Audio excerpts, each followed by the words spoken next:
Welcome to Beyond the Coverage. I'm Chris Horner. In today's edition, well, we're half a week away from the 24 Men's Road World Championships, where I told you previously that Team Slovenia looked like they should be the most dominant team starting the Men's Road World Championships this year.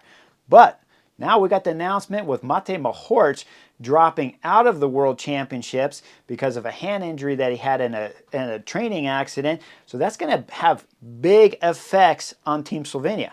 Now, when we start looking at the team and you have Mohorič disappearing, and then you have Pogačar, who's a sprinter on the team, followed by Luka Mezgec, who's also a lead-out sprinter. Those two guys aren't going to be able to go deep into a 270-kilometer course. When we start looking at the map here, I'm going to show you the profile from the UCI. The profile shows us going 85 kilometers from kilometer 0 all the way into the circuit. That's going to leave us about 185 kilometers going on the circuit of about 25 kilometers in length. One climb on there, 1.9 kilometers, 6.3%, 6.2%, depending on which map you're looking at. But either way, when we look at the climb there in Zurich, we know that it's about 800 meters, really difficult, but of course, we're going to give you the whole total length there at 1.9. That means Tadej Pogačar, when we start going back and looking at the Montreal course where he went on the penultimate lap, remember in Montreal it was a 12-kilometer circuit there. Now we're talking about a 25-kilometer circuit, so you can't go on the penultimate lap where it's 20 kilometers to go from the summit of the climb all the way into the finish and then do one more lap. That's asking a lot. You guys might say, well, he did 81 kilometers at Strade Bianche. He did. It's Tadej Pogačar. He's the best in the world. It wouldn't be unheard of if he took off on the penultimate circuit again after the climb or on the climb and then was going solo after the climb to think that he can go 45 kilometers solo. We've seen it done before, so yes, I'm aware that he can do it. But we're going against some of the best riders in the world here at the Men's Road World Championships. And when we start looking at Mathieu van der Poel and we look at the Tour of Luxembourg where he finished second overall, won stage 1, and then had no teammates really except for 2 there to really help him control the multiple stages afterwards.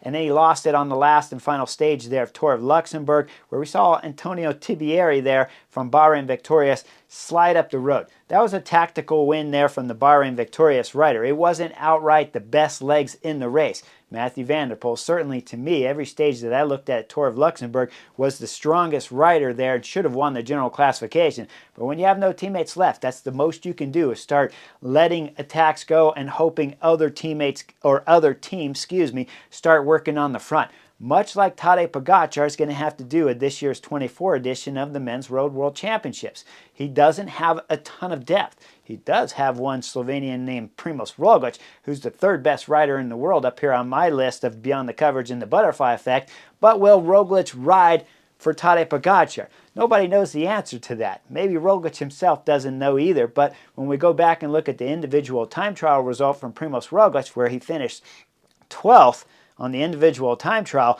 2 minutes and 6 seconds back from the winner, Remco Evenepoel, well, you start to question where his form is too. He could leave that individual time trial and think, okay, I'm just going to race 100% for my compatriot Tadej Pogačar, and we're going to try to see if we can get the gold medal there and the rainbow band jersey onto the Slovenian teammate there for the Men's Road World Championships, Tadej Pogačar. But we don't know for sure if he's going to race that way, or even for sure if Primož Roglič has exceptional form.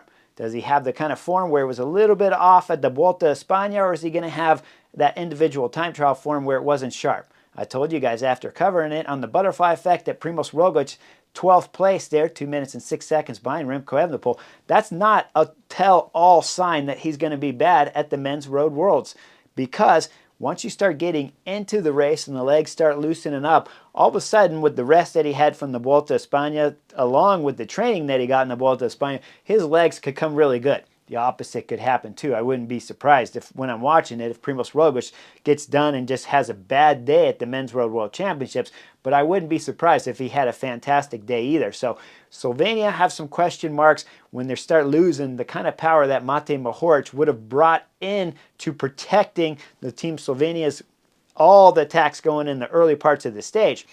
Once you get deeper into it, after you start losing Luka Mezgec and you start losing Pogačar there, they're 2 sprinters, once those guys start dropping at about 100, 125 kilometers into the Men's Road Worlds, well, once that happens, that's where Matej Mohorič would have been the glue to keep everything together for Tadej Pogačar and Primož Roglič to play their hand later in the race. Now with Matej Mohorič disappearing, that means Domin Novak's going to have to come into work a little bit sooner, which means they could be isolated, both Primož Roglič and Tadej Pogačar. If they're not working well together, they could lose all their teammates. Then Roglič may have to start going on the attacks, but if he goes on the attacks with 80 kilometers to go, all of a sudden that leaves Tadej Pogačar back there completely isolated. It's never a good scenario to be in if you're the #1 ranked rider in the world and everyone knows you're the hands-down favorite. Maybe if Tadej Pogačar's back there isolated, Primož Roglič is up the road with not fantastic legs. He's in a group of 6, a group of 10 that started attacking with 100 kilometers to go. Well, Primož Roglič is not going to be able to cover 7, 8, 9 different riders attacking him. It's a completely different scenario than we saw at Montreal, where Tadej Pogačar just sat on the train the whole time.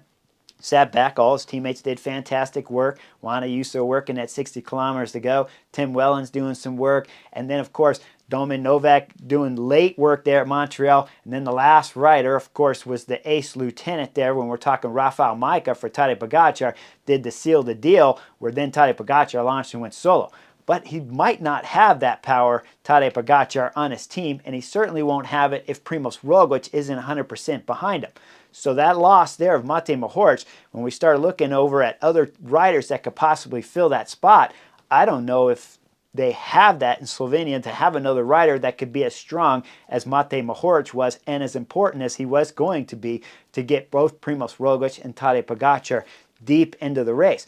So we start looking at other teams, and you start looking at Denmark, where we see Mads Pedersen. Now, Mads Pedersen just got done doing Tour of Luxembourg 2, where he won a stage, went third in the individual time trial, and then was following Mathieu van der Poel deep on the final climb there on the last stage of Tour of Luxembourg, and he was capable of staying on the rider from Netherlands all the way into the finish there. So Mads Pedersen's card has to be thrown up there as one of the favorites too. Okay, not like Remco, who won the individual time trial and dominated there to get himself a second time trial world championship. So we know Remco Evenepoel's on fine form. You know Tadej Pogačar's on fine form.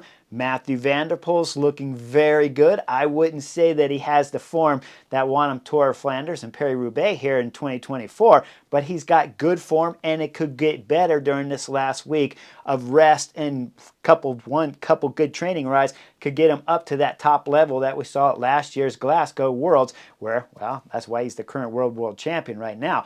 But it looks like he's got somewhere near that form. So if he has good form, if Remco Evenepoel has good form, then of course Tadej Pogačar may have to use Belgium and the Netherlands team to help keep the racing all together deep into the men's road world championships.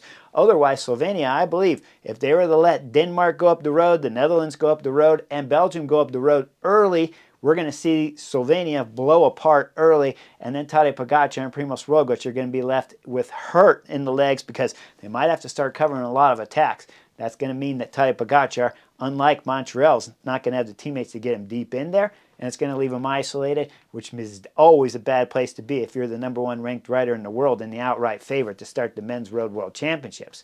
But when we start looking at some other teams like GB, well, you see riders like Tom Pidcock. Nobody knows exactly what kind of form Tom Pidcock has right now, but we know the British rider, if he comes in with top form, this could be a very, very good opportunity for Tom Pidcock to get himself a rainbow band jersey, because if Tadej Pogačar gets isolated and he's watching Mathieu van der Poel and Remco Evenepoel, well, if Tom Pidcock's the rider on 100% form like we saw at Amstel Gold, well, that rider could go up the road no problem, and because he's a little bit down on the general favorites there in terms of the outright 5-star favorites here starting the Road World Championships, and we could see a Tom Pidcock wearing the rainbow band jersey when it's all said and done.